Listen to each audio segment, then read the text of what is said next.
Now, as CEO, Scott, what was the part that you enjoyed most about your job?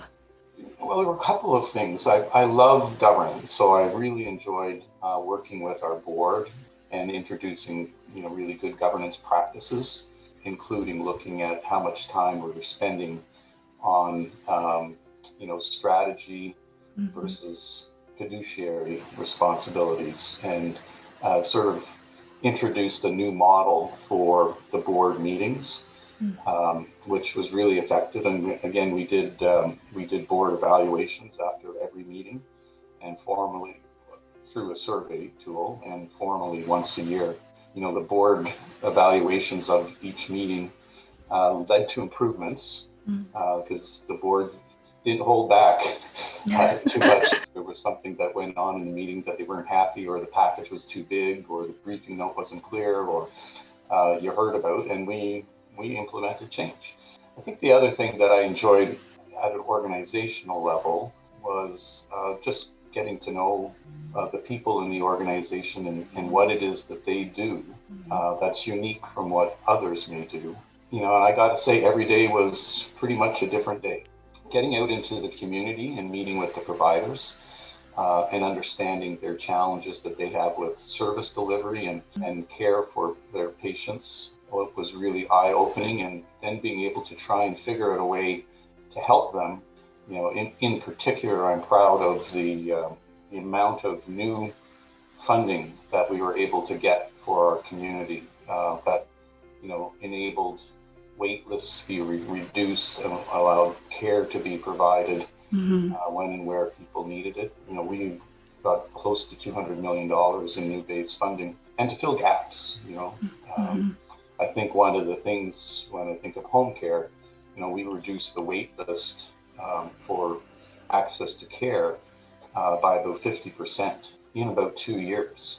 Mhm. And that was a result of new funding, as well as making sure the wait list was correct.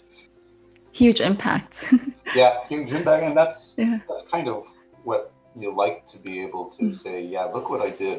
Mm-hmm. Look what we accomplished Mm-hmm. um, in working on what are the priorities Mm-hmm. for the system and for people. It's not just about the dollar amount. It's about what impact does that have on people who Right. are using the system. Now, when you left Central Westland, Scott, it was a surprise not only for you, but for so many of us. And despite our best efforts, things happen beyond our control. And you spoke about a role you had previously where you had to dissolve that company. And restructuring affects so many more people than we hear about. How did you make sense of the situation? And do you have any advice for someone who may be going through something similar? So to start with, I loved my role. I love the organization. I'm very proud of everything we did and all the people in it, and especially the energy that people have put out through the pandemic. It's just, I've stayed in touch with many of the team, and it's heroic, basically, Mhm. what's going on, and I can't be more proud of any of them. The key message I would have is don't look back and try to overthink, Mhm. because you may never know. Mhm. But really stay focused on what's next. Be positive. So Mhm. and that's not always easy in the initial days, but I think being focused on looking forward Mhm. as opposed to second guessing and looking back would be my advice. Look at your past and learn from it, but then you look to the future, to where you're going to be going.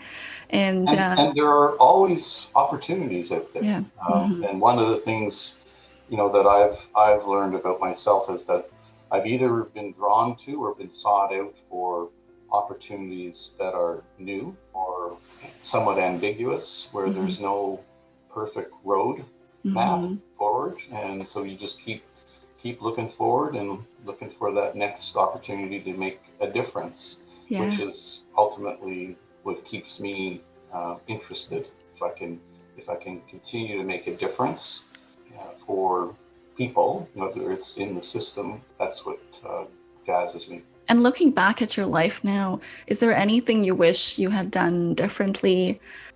I think obviously the finding the right balance between working hard and family and personal life is always a challenge. I like working, Mm-hmm. and so I've always worked pretty hard, but you need to find that balance. And so we've been able to find that in our family. And my wife has been working through her career, and we had a son. So we had to figure out, so I would Mm-hmm. go in early, but I'd come home early. And Right. so I was on dinner duty, and Yeah. she would go in a little later Mm-hmm. and come home. It always seemed, notwithstanding that, there was always a night shift.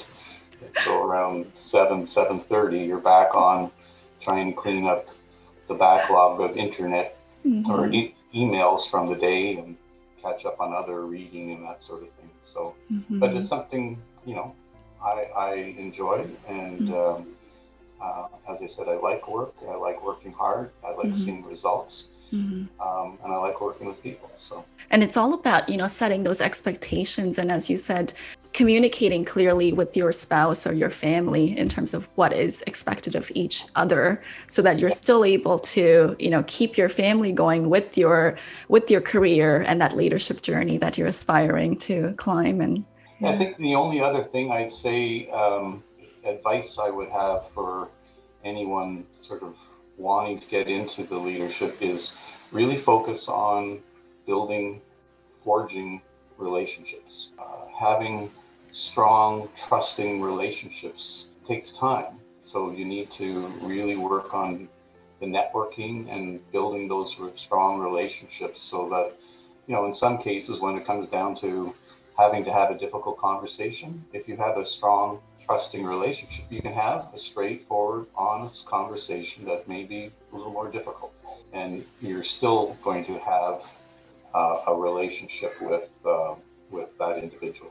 Yeah, I couldn't agree more. It's all about relationships. Do you have any advice for people coming here, as immigrants or people who don't have that network already established? How do they create these relationships or find mentors or people who, they can reach out to? Well, I think it's about looking around and seeing people who you've been impressed with, something Mm-hmm. they've done, whether it's a supervisor, whether it's more senior, whatever.